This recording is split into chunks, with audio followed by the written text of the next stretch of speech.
72 घंटे के अंदर पुतिन बहुत बड़ा उलटफेर करने वाले हैं। यूक्रेन में युद्ध विराम को लेकर ट्रंप ने ऐसा ऐलान कर दिया है जिससे जेलेंस्की को बहुत बड़ा झटका लग सकता है। खबर यह है कि ट्रंप ने बातचीत से पहले ही पुतिन को यूक्रेन का 50% इलाका तोहफे में दे दिया है। इस रिपोर्ट में देखिए।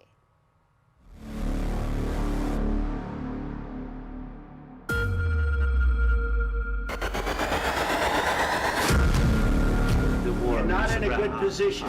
You don't have the cards right now.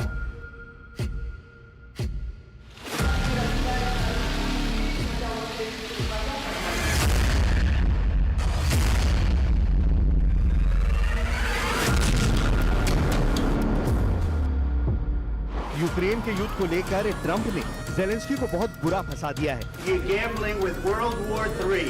फंसाया भी ऐसा कि जेलेंस्की के चारों तरफ फैला ट्रैप गारंटी दे रहा है कि जीत पुतिन की ही होगी।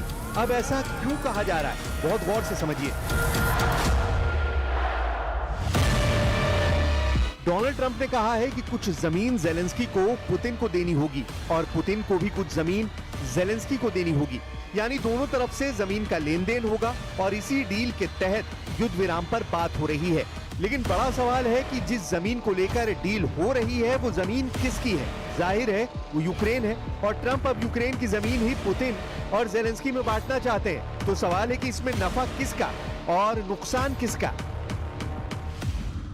There'll be some land swapping going on. I know that through Russia and through conversations with everybody. To the good, for the good of Ukraine. Good stuff, not bad stuff. Also, some bad stuff for both. So there's good and there's bad. And I believe wants to see peace, and Zelensky wants to see peace. Now, Trump का युद्ध विराम पर deal वाला ये idea Zelensky के गले नहीं उतर रहा। जेलेंस्की ने बहुत बड़ी वार्निंग दे दी है। यूक्रेन के राष्ट्रपति व्लादिमीर जेलेंस्की ने कहा है कि यूक्रेन का दूसरी बार बंटवारा नहीं होने देंगे। युद्ध खत्म करने के बदले यूक्रेन की जमीन नहीं देंगे। ऐसा इसलिए क्योंकि डोनाल्ड ट्रंप ने कहा है कि युद्ध विराम के लिए जमीन की अदला बदली करनी होगी। जेलेंस्की ने कहा है कि वो पुतिन को बहुत अच्छी तरह जानते हैं। यूक्रेन के बंटवारे का कोई एजेंडा कामयाब नहीं होने दिया जाएगा, चाहे इसके लिए कोई भी कीमत क्यों न चुकानी पड़े। Відповідь на українське територіальне питання є вже в Конституції України. Відступати від цього ніхто не буде і не зможе. Дарувати свою землю окупанту українці не будуть.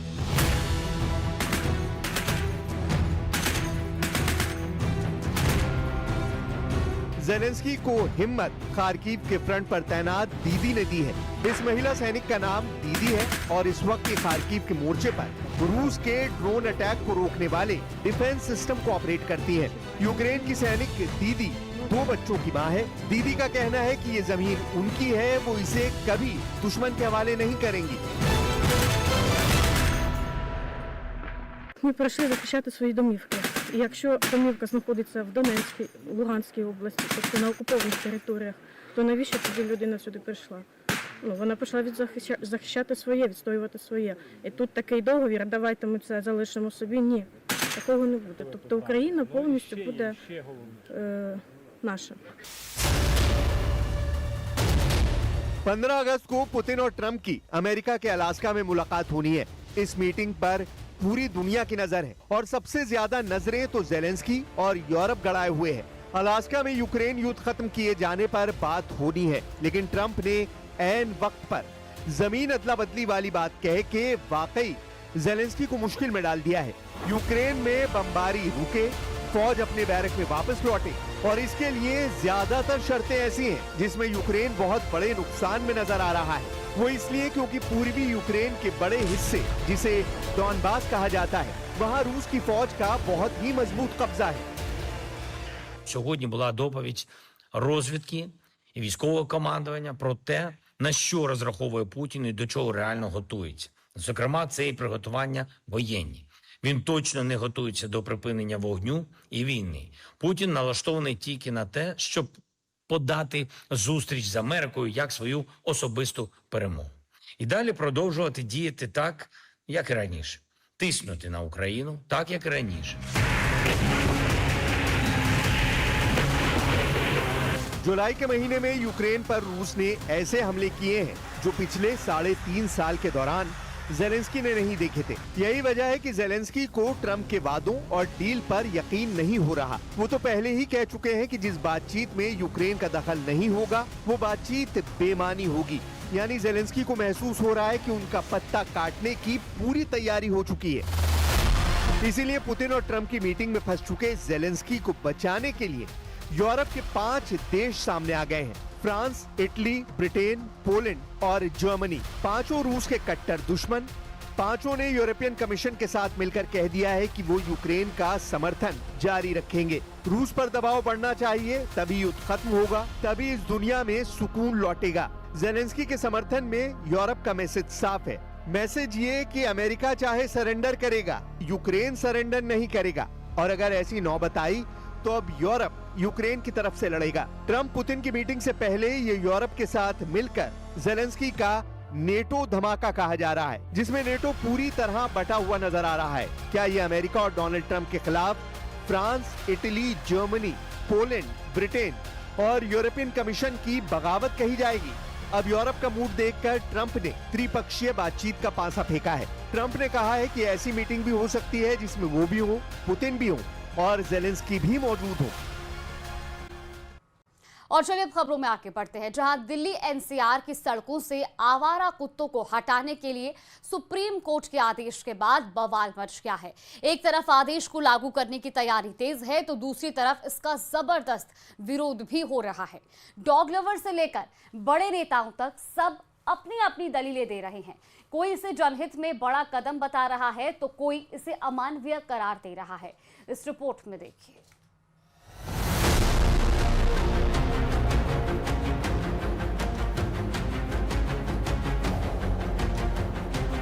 ये लोग हमें बात नहीं करने दे रहे, ये लोग सबको उठा के जेल में डाल रहे। आवारा कुत्तों पर सुप्रीम कोर्ट की सख्ती से बवाल, समर्थन बनाम विरोध, जनहित या अमानवीयता। स्ट्रे डॉग्स पर सुप्रीम कोर्ट का आदेश आते ही दिल्ली एनसीआर में माहौल गर्मा गया है। कोर्ट ने साफ कहा है कि 8 सप्ताह के भीतर सभी आवारा कुत्तों को सड़कों से हटाकर स्थायी आश्रय गृहों में रखा जाए। इसके पीछे वजह है लगातार बढ़ते डॉग बाइट के केस और रेबीज का खतरा।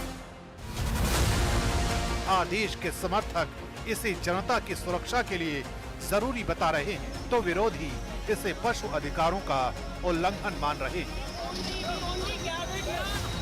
खासकर कुत्तों को खिलाने वाले और बचाने वाले लोग इस फैसले के खिलाफ खुलकर सामने आ गए।